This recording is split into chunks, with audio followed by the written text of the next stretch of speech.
जय हिंद दोस्तों, मैं अभिषेक आपके लिए लेकर आया हूँ एक प्यारा सा वीडियो मैथ का टाइम एंड डिस्टेंस का पार्ट 4। दोस्तों, हम बता दें कि इससे पहले हम 3 पार्ट डाल चुके हैं। आप जा कर के वो तीनों पार्ट देख लीजिए, ठीक है दोस्तों। हमारे वीडियो में मिल जाएगा।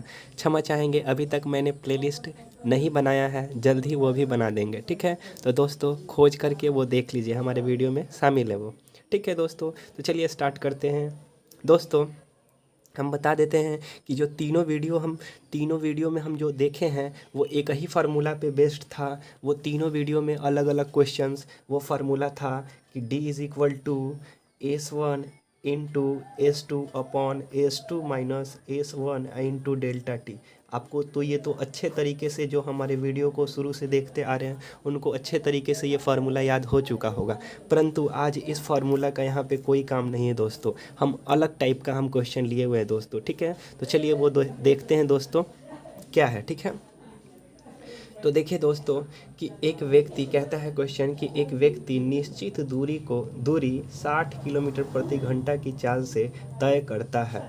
वही व्यक्ति समान दूरी विश्राम के साथ, इस बार विश्राम के साथ 40 किलोमीटर प्रति घंटा की चाल से तय करता है। उसने प्रति घंटे कितने मिनट विश्राम किया। ठीक है दोस्तों, यहाँ पे विश्राम पूछेगा मिनट में कि प्रति घंटे कितने देर विश्राम किया। ठीक है दोस्तों, तो इस तरीके के क्वेश्चन को बनाने के लिए शॉर्ट मेथड क्या है दोस्तों, सो देख लीजिए। ठीक है, हमेशा आपको देखिए, पहले तो की याद रखिए कि हमेशा आपको 2 चाल यहाँ पे देगा दोस्तों। ठीक है, और क्या पूछेगा, हमेशा विश्राम मिनट में पूछेगा, वो भी कितना, प्रति घंटे। ठीक है, तो आपको करना क्या है इस तरीके के प्रश्न में दोस्तों कि दोनों में डिफरेंस देखना है, दोनों चालों में अंतर देखना है। तो कितने का अंतर है, 20 का अंतर है। ठीक है, तो उसे ऊपर रखेंगे और नीचे क्या रखना है दोस्तों, जो चाल बिना विश्राम के है उस चाल को नीचे रखना है। तो कौन सा चाल बिना विश्राम के है, ये वाला चाल विश्राम के साथ है, देख लीजिए। ठीक है, विश्राम के साथ 40 किलोमीटर, तो बिना विश्राम के साथ कौन सा है, तो जो बिना विश्राम के साथ रहेगा उसे नीचे रखना है दोस्तों। याद रहेगा ना आपको। तो चलिए, इतना करने के बाद इंटू 60 करेंगे। ठीक है, इंटू 60 करेंगे और ये उसके बाद ये फाइनली हमारा आंसर आ जाएगा। तो 60 से 60 काट देंगे और ये 20 जो बचेगा, यही हमारा, ये 20 मिनट हमारा आंसर हो जाएगा। आप समझ पा रहे हैं दोस्तों। तो चलिए, हमारा इस क्वेश्चन का आंसर क्या हो जाएगा, ऑप्शन सी। क्या समझ पाए हैं, ये जो 20 आएगा वही हमारा आंसर हो जाएगा। फिर से बता देते हैं, दोनों में अंतर ऊपर लेंगे, जो बिना विश्राम किए हुए चाल होगा उसे नीचे लेंगे और खुद से क्या करेंगे, 60 से गुना करेंगे मिनट में चेंज करने के लिए दोस्तों। ठीक है, और ये जो हमारा काट पीट के ये पूरा का आएगा वही हमारा क्या हो जाएगा, आंसर हो जाएगा। समझ पाए हैं दोस्तों। तो चलिए दोस्तों अगला क्वेश्चन इसी बिहाफ पे देखते हैं। देखिए, यहाँ भी सेम दोनों 2 चाल दिया हुआ है। ठीक है, ये विश्राम के साथ है और ये बिना विश्राम के साथ है। तो हम क्या करते हैं, पहले दोनों में अंतर देख लेते हैं। तो दोनों में अंतर कितना का है, तो 9 का है। तो हम क्या करेंगे, 9 को ऊपर लिखेंगे और नीचे क्या लिखेंगे, बिना विश्राम वाला चाल लिखेंगे। तो बिना विश्राम वाला चाल कितना है, 54 है। तो 54 नीचे हो गया, और गुना खुद से क्या करना है, गुना करना है खुद से 60 का, और उसके बाद यही हमारा आंसर हो गया। काट पीट देते हैं, तो 9 छक्के 54 और 6 दहिया के 60, हमारा ये 10 आ गया। वही 10 हमारा मिनट में आंसर हो जाएगा। देखिए ना, कितने मिनट विश्राम किया, यहाँ पे भी सेम प्रश्न पूछ रहा है। ठीक है, तो दोस्तों ये हमारा 10 मिनट क्या हो गया, आंसर हो गया। तो यहाँ पे क्या ऑप्शन होने वाला है, ऑप्शन बी होने वाला है। इस तरीके से और भी प्रश्न को देखते हैं दोस्तों। चलिए, कहता है क्या, प्रश्न को नहीं पढ़ते, आप प्रश्न को पढ़ते रहिए। यहाँ पे कह दिया कि कितने मिनट विश्राम किया, ये देख लीजिए पूछा है। तो हम क्या करेंगे कि दोनों चालों का अंतर लेंगे। तो 40 और 80 का अंतर कितना हो गया, तो 40। और नीचे कितना लेना है, नीचे लेना है बिना विश्राम किए हुए। तो बिना विश्राम किए हुए यही हो गया, तो इसको नीचे ले लेना है। और गुना क्या करना है, गुना करना है 60 से। तो 0 से 0 गया दोस्तों, 4 से 2 बार में गया, और 2 से ये कितना, 30 बार में गया। यही जो 30 आएगा यही हमारा मिनट में आंसर हो जाएगा। तो ऑप्शन में कौन सा ऑप्शन होगा दोस्तों, तो ऑप्शन बी। आप समझ पाए हैं क्या दोस्तों। चलिए, तो चलिए, ये 3 क्वेश्चन था विश्राम वाला मेथड पे। ठीक है, कि ये कैसे निकलता है। चलिए दोस्तों, और डिफरेंट क्वेश्चन देखते हैं हम अलग टाइप से। ठीक है, चलिए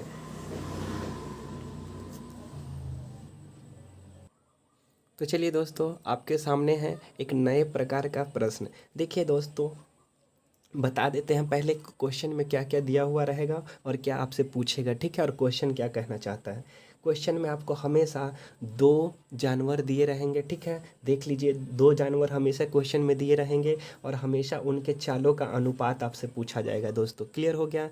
तो चलिए दोस्तों, देखिए इसमें दो जानवर कौन कौन सा दिया हुआ है, बिल्ली, और दूसरा क्या दिया है, देखिए तो दूसरा कुत्ता दिया है, ठीक है। हमेशा क्या कहेगा, देख लीजिए दोस्तों, कि एक बिल्ली जितने देर में 5 छलांग लगाती है उतना ही देर में कुत्ता 4 छलांग लगाता है, ठीक है। ये हमेशा दे देगा। मान लीजिए कि यहाँ बिल्ली दे देगा, खरगोश दे देगा, ठीक है, कुत्ता दे देगा, खरगोश दे देगा, कुछ भी दे सकता है, ठीक है, चूहा दे देगा, बिल्ली दे देगा, इस तरीके से कुछ भी दो दे देगा और कहेगा क्या कि जितने देर में ये इतना छलांग लगाता है उतना ही देर में ये इतना छलांग लगाता है। मतलब दोनों का इफ़िशियंसी देगा कि यह एक एक जितना, मान लीजिए कि 2 मिनट में यह 5 छलांग लगा सकता है, तो कहेगा क्या कि 2 मिनट में 5 छलांग बिल्ली लगा सकती है, वहीं पे कुत्ता 3 छलांग लगा रहा है, ठीक है। तो ये एक एक ही टाइम में दोनों अलग अलग छलांग लगा रहे हैं। इससे क्या पता चलता है, इफ़िशियंसी, कि कौन सा ज़्यादा एक्टिव है, ठीक है। तो इससे क्या पता चलता है, इफ़िशियंसी का दोस्तों पता चलता है, ठीक है। तो आपको क्या दे देगा, दोनों का इफ़िशियंसी दे देगा दोस्तों, ठीक है। और क्या देगा, और आगे देखिए क्वेश्चन में, कुत्ते का 3 छलांग बिल्ली के 4 छलांग के बराबर है। मतलब कहना चाहता है कि कुत्ता का जो एक छलांग की जो ये है ना डिस्टेंस, एक छलांग में जितना कवर करता है बिल्ली कितना कवर करता है, उन दोनों में हमको तुलना करके दे देगा, ठीक है दोस्तों, कि कुत्ता एक छलांग में कितना दूरी को क्या कर सकता है, तय करता है, और मतलब एक छलांग में कितना वो जंप लगा सकता है और दूसरा कितना दूरी तक जा सकता है, इन दोनों में कंपैरिजन दे देगा, ठीक है दोस्तों। और फिर आपसे फाइनली पूछेगा कि उनके चालों का अनुपात बताएं, ठीक है। तो ये हमेशा क्वेश्चन इसी तरीके से रहेगा दोस्तों। तो चलिए दोस्तों, इस प्रश्न को करने से पहले आपको अनुपात निकालना आना चाहिए। तो चलिए दोस्तों, अनुपात कैसे निकालते हैं वो चीज़ हम थोड़ा सा पहले समझ लेते हैं दोस्तों, ठीक है। तो पहले देख लीजिए दोस्तों कि आपको अगर कहीं पे दे दिया रहे कि 2a is equal to 3b, आपसे पूछे कि a अनुपात b, आप निकाल के हमको बताइए क्या होने वाला है, ठीक है। प्रश्न समझ में आया दोस्तों। तो देखिए दोस्तों, इस तरीके का प्रश्न है ये, ठीक है।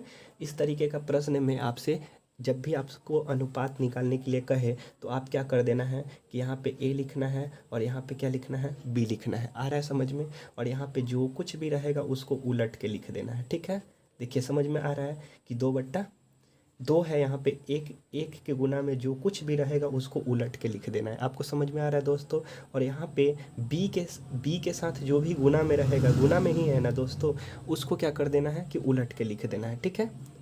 आपको समझ में आ रहा है, उलट के लिख देना है। उसके बाद क्या करना है कि इसका और इसका एलसीएम लेना है दोस्तों। एलसीएम समझते हैं, लसअप लेना है, ठीक है, लघुत्तम लेना है। तो इसका इसका एलसीएम क्या होगा, तो 2 और 3 का एलसीएम क्या होगा, 2 और 3 का एलसीएम क्या होगा, 6 होगा, ठीक है। तो क्या कीजिएगा, यहाँ पे 6 से इसमें भी मल्टीप्लाई कीजिएगा और 6 से इसमें भी मल्टीप्लाई। आपको स्टेप याद होना चाहिए, 2a is equal to 3b दिया था, आपसे पूछ रहा था a अनुपात b। तो ये कैसे निकलेगा a अनुपात b, हम क्या करेंगे, a के गुणज में जो कुछ भी रहेगा उसको उलट के लिख देंगे। क्लियर है क्या, उल्टेंगे तो नीचे क्या है, 1 है ना, 3 के नीचे क्या है, 1 है, तो 1 ऊपर चल जाएगा, 3 नीचे, 1 ऊपर, 1 पर चला जाएगा, 2 नीचे। और क्या करेंगे, इन दोनों के हरों का, डिनोमिनेटर का हम क्या लेंगे, एलसीएम लेंगे, और एलसीएम जो भी आएगा वो दोनों में गुना कर देंगे। अब क्या करेंगे, ये 3 हो गया और यहाँ से ये काट के 2 हो गया। तो ये हमारा फाइनली a का मान 3 और b का अनुपात 2 आ गया। आ रहा है समझ में कि ये दोनों का फाइनली हमको अनुपात निकल गया। और भी हम प्रैक्टिस करवाते हैं क्वेश्चन जी। चलिए दोस्तों, ठीक है। अगर आपको कहीं पे दिया है कि 3a is equal to 4b, तब आपसे पूछ रहा है a अनुपात b, तब कैसे निकालिएगा। आप क्या कीजिएगा दोस्तों, चुपचाप a के गुणज में जो रहेगा उसको उलट के लिख दीजिए। 3 के नीचे क्या है, 1 है, तो 1 ऊपर जाएगा, 3 नीचे, ठीक है। अनुपात b के गुणज में क्या है, 1/4, दोनों का एलसीएम 12, 12 से दोनों में क्या करेंगे, गुना करेंगे। ये कितने बार में, 4 बार में, ये कितने बार में, 3 बार में, तो ये आ जाएगा 4/3। आप समझ पाएँ दोस्तों। तो चलिए आगे देखते हैं दोस्तों, और भी सारा क्वेश्चन लेकर के, ठीक है। देखिए 2/3a बराबर है 3/5b का, ठीक है दोस्तों, अभी पूछता है कि ए और बी का अनुपात आप निकाल के दिखाइए। ठीक है, इतना हार्ड तो इस प्रश्न में है नहीं ऐसा, लेकिन हम आपको रिवीजन करवा देते हैं दोस्तों। ठीक है दोस्तों, तो चलिए दोस्तों हम क्या करेंगे, यहाँ ए लिखेंगे, अनुपात यहाँ बी लिखेंगे। अब समझ पा रहे हैं, अभी क्या करना है, इसको उलट के लिखना है। तो उलट के लिखेंगे तो 3/2 अनुपात 5/3। अभी चीज़ समझ में आया दोस्तों। अभी क्या करेंगे, इसका और इसका एलसीएम लेना है। तो 2 और 3 का एलसीएम अभी हम देखे थे कितना होता है, 6। तो इसमें भी 6 से गुना करेंगे और इसमें भी क्या चीज़ से, 6 से गुना करेंगे। काटेंगे दोस्तों कितने बार में, 3 बार में काटेंगे दोस्तों। कितने बार में, 2 बार में। तो 3 तिरिके 9 और 5 दूना के 10। ये हमारा फाइनल क्या आ गया, ए और बी का क्या आ गया, अनुपात आ गया। अब चीज़ समझ पा रहे हैं दोस्तों। तो चलिए दोस्तों और भी बहुत सारा क्वेश्चन कर लेते हैं कि जैसे दोस्तों अगर आपको दे दे कि 2a बराबर है 3b का, 3b का अब बराबर है 4c का। ठीक है, ये प्रश्न रहे और तब आपसे पूछे कि a अनुपात b अनुपात c बताइए। ठीक है, इस तरीके से 3 के साथ दे देगा कंपैरिजन करके, तब आपसे तीनों पूछेगा। ठीक वही नियम लगाएंगे कि सबको उलट देंगे दोस्तों। ठीक है, तो क्या करेंगे, 1/2 अनुपात 1/3 अनुपात 1/4 और सब का नीचे क्या ले लेंगे, एलसीएम ले लेंगे। तो 2, 3 और 4 का एलसीएम 12 होता है, आप देख लीजिएगा। तो सब में क्या कर देंगे, 12 से गुना कर देंगे दोस्तों। ठीक है, तो अभी काट देंगे। ये कितना बार में, 6 बार में जाएगा। ये कितना बार में जाएगा, 4 बार में जाएगा। ये कितना बार में जाएगा दोस्तों, 3 बार में जाएगा। कितना बार में जाएगा, 3 बार में। तो ये हमारा जो फाइनल निकल के आया, ये ए बी सी का अनुपात निकल के आया। आप समझ पा रहे हैं दोस्तों। तो इस तरीके से क्वेश्चन आप याद रखिएगा। चलिए प्रश्न पे आते हैं दोस्तों। प्रश्न क्या है, ठीक है।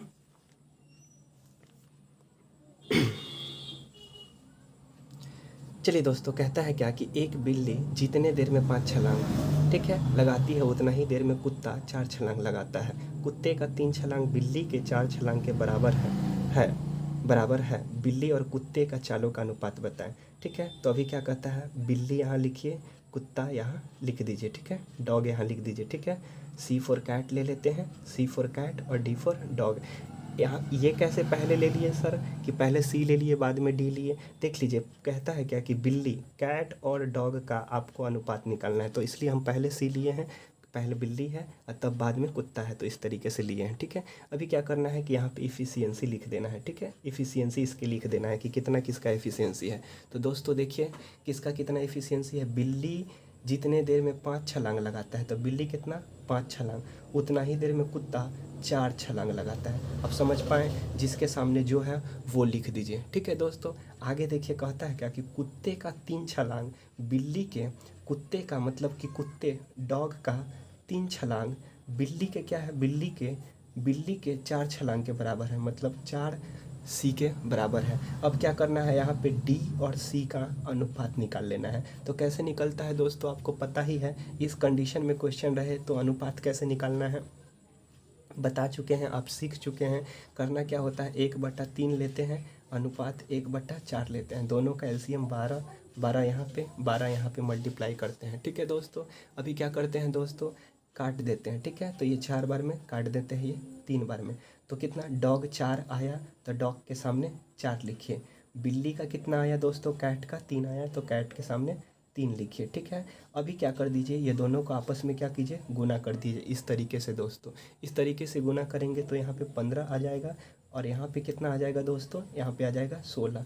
तो ये हमारा चाल का अनुपात हो गया, ये हमारा स्पीड का रेशियो हो गया और यही हमारा क्या हो गया, आंसर हो गया। अब समझ पाएँ दोस्तों, करना क्या है फिर से एक बार बता देते हैं, जिससे कि अगला क्वेश्चन बिल्कुल इजी वे में आपसे बन जाए। ये मत देखिए कि सर इतना टाइम लग गया एक क्वेश्चन में, जी नहीं, अगला देखिएगा ना कितना शॉर्ट में बन जाएगा। ठीक है, करना क्या है, जिसका जितना छलांग है वो लिख देना है। उसके बाद कहता है कि 3 छलांग बिल्ली के, 4 छलांग कुत्ते के बराबर है, तो इस तरीके से हम लिख दिए, 3 कुत्ते का और 4 बिल्ली के बराबर है, तो इस तरीके से लिख करके रेशियो निकाल करके और हम क्या किए हैं, रेशियो इसके सामने रख करके गुना कर दिए हैं, वही हमारा स्पीड का रेशियो आ जाएगा। ठीक है, अभी आगे देखिए दोस्तों, देखिए कितना ईजी हम निकालेंगे।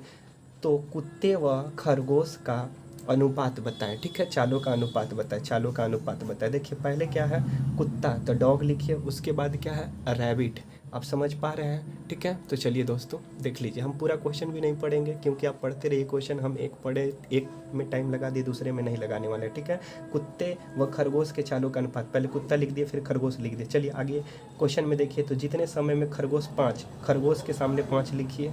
ठीक है, 5 छलांग लगाता है, उतना ही देर में एक कुत्ता 3 छलांग लगाता है, तो कुत्ता 3 छलांग लगा दिया। ठीक है, ये इफ़िशियंसी हो गया। ठीक है, अभी क्या करेंगे दोस्तों, अभी देखिए दोस्तों क्या करेंगे, अभी हम लिखते हैं कि यदि कुत्ते की 1 छलांग, डॉग का 1 छलांग क्या है, डॉग का 1 छलांग खरगोश के 3 छलांग के बराबर है। ठीक है, 1D is equal to 3R है, तो यहाँ पे क्या कीजिए, D और R का रेशियो निकाल लीजिए। कैसे निकालेंगे, 1/1 अनुपात में 1/3, लासा लेंगे तो 3 और यहाँ पे भी 3। ठीक है, ये 3 से ये 3 कट गया एक बार में और ये 3, तो 3:1 आ गया। ठीक है, तो देखिए D के सामने 3 लिखेंगे। ठीक है, यहाँ पे समझ पा रहे हैं कि D के सामने 3 लिखेंगे, तो D के सामने हम 3 लिख दिए और R के सामने क्या लिखेंगे, 1 लिख दिए, तो ये हमारा क्या आ जाएगा, अब स्पीड आ जाएगा। ठीक है, अब क्या आ जाएगा दोस्तों, अब स्पीड आ जाएगा। कैसे आएगा, देखिए तो 3 तरीके 9, 5 एकम 5, ये हमारा रेशियो हो गया स्पीड का। आप समझ पाए हैं दोस्तों? चलिए आगे क्वेश्चन करते हैं। ठीक है, देखिए दोस्तों फिर से वही कहता है कि 3 खरगोश हैं, यहाँ पे ABC 3 खरगोश हैं, तो यहाँ लिख दीजिए तीनों खरगोश ABC। ठीक है, अभी क्या कहता है कि तीनों, देखिए तो कहता क्या है कि जब A 7 कदम, इसका 7 कदम चलता है तो B 8 कदम, 3 वाला प्रश्न है, 3 जानवर वाला प्रश्न है। ठीक है, B 8 कदम, B 8 कदम और C 9 कदम, तीनों का कदम लिख दिए, चलता है। ठीक है, अभी क्या कहता है, 1 का 4 कदम। ठीक है, चलिए दोस्तों यहाँ पे बनाने की कोशिश करते हैं। A का 4 कदम मतलब 4A बराबर है, देखिए B के 5 कदम के, B के 5 कदम के और C के 6 कदम के बराबर है। देखिए ना, बराबर है, C के 6 कदम के बराबर है। आपको क्या निकालना है, रेशियो निकालना है। दोस्तों बता चुके हैं कि इस तरीके के प्रश्न का रेशियो कैसे निकलता है। ठीक है, यहाँ A लिखते हैं, अनुपात B लिखते हैं, अनुपात C लिखते हैं और उल्टा कर देते हैं, 1/4 अनुपात 1/5 अनुपात 1/6 और सबका एलसीएम लेकर के, सबका एलसीएम लेकर के और क्या करते हैं, गुना कर देते हैं। तो 4, 5 और 6 का एलसीएम कितना होगा दोस्तों, 4, 5 और 6 का एलसीएम 60 होगा। तो 60 से इसमें भी गुना, 60 में इसमें भी गुना और 60 से इसमें भी गुना, तो ये 15 बार में जाएगा दोस्तों, ये 12 बार में जाएगा दोस्तों और 6 से ये 10 बार में जाएगा। 15, 12 और 10 हमारा एग्जैक्टली ABC का रेशियो आ गया। आप समझ पा रहे हैं क्या दोस्तों? देखिए तो फिर से देख लीजिए दोस्तों, शायद आपको नहीं दिखा। 4 से 15 को 4 से 60 को 15 बार में, 5 से 60 को 12 बार में और 6 को 60 6 से 60 को 10 बार में। देखिए ये हमारा फाइनली आंसर आ गया 12, 15, 12 और 10। ठीक है, ये आंसर नहीं आया, ये रेशियो आया, ABC का रेशियो आया। अभी क्या करते हैं दोस्तों, जो रेशियो आता है उसको नीचे लिखते हैं यहाँ पे। ठीक है, ये तो इफ़िशियंसी है दोस्तों, ये क्या है, इफ़िशियंसी है। अभी क्या करते हैं, वो रेशियो को यहाँ पे लिखते हैं 15, यहाँ पे कितना लिखते हैं दोस्तों 12 और यहाँ पे कितना लिखते हैं दोस्तों 10। ठीक है, और फाइनली इसको क्या करते हैं, गुना कर देते हैं। तब 15 सते 105, 12 अट्ठे 96 और 10 9 के 90, ये हमारा फाइनली क्या आ गया, स्पीड का रेशियो आ गया। क्या चीज़ का रेशियो आ गया, स्पीड का हमको रेशियो आ गया। ये चीज़ समझ में आ रहा है दोस्तों, स्पीड का हमको रेशियो आ गया। क्लियर है दोस्तों? तो चलिए दोस्तों अगला क्वेश्चन करते हैं कि 3, देखिए B और C 3 जानवर है। A का 5 कदम, B का 6 कदम और C का 7 कदम। अगला कहता है क्या कि तीनों में क्या है, देखिए तो A का 6, B का 7 और C का 8 जो कदम है वो बराबर है। ठीक है, तो इस तरीके से हम B और C का हम क्या निकाल लेते हैं, A और B और C का हम क्या निकाल लेते हैं, हम निकाल लेते हैं अनुपात निकाल लेते हैं। तो 1/6 अनुपात 1/7 अनुपात 1/8। ठीक है, तो 6, 7, 8 का एलसीएम क्या होगा, आप खुद बताइए। 6, 7 और 8 का एलसीएम क्या होगा, 6, 7 और 8 का एलसीएम क्या होने वाला है। ठीक है, तो यहाँ 2 से ले जाइए 3 बार में, यहाँ 7 बार में और यहाँ 4 बार में। ठीक है, अब कुछ होने वाला है नहीं, तो 4 दूना के 3 दूना के 6, 6 सत्ते 42, 42 चौका कितना हो जाता है, 42 चौका हो जाता है 8 और 16, 4 चौका 16।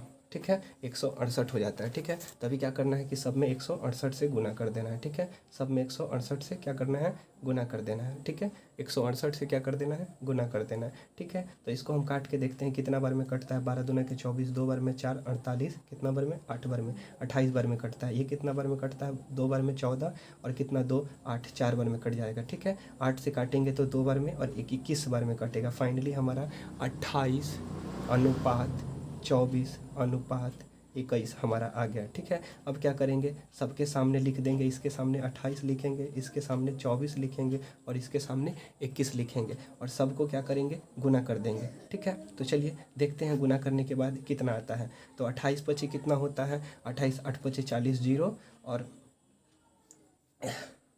8 पची 40 जीरो, हाथ में 4, 8 दूना के 10, 14, 140 हो गया। ठीक है, अनुपात यहाँ पे देख लेते हैं, 6 का 24 का, 4 हाथ में 2, 12 12 और 2 14, 144 हो गया। ठीक है, आगे देखते हैं कि 7 और 7 दूना के 14, 147 हो गया। ये हमारा फाइनली क्या आ गया, ये हमारा स्पीड का रेशियो आ गया। आप समझ पाए हैं दोस्तों, आई होप कि समझ पाए होंगे। अगर नहीं समझ पाए हैं तो जा करके फिर से वीडियो को बैक करके देखिए, होप आपको ज़रूर समझ में आएगा। ठीक है, अगर ये वीडियो आपको अच्छा लगा है तो चैनल को सब्सक्राइब कीजिए, वीडियो को लाइक कीजिए और ज़्यादा समझ में आया है तो वीडियो के नीचे कमेंट खाली है, वहाँ पे जा कर के अपना मत रखिए। ठीक है, चलिए दोस्तों, धन्यवाद।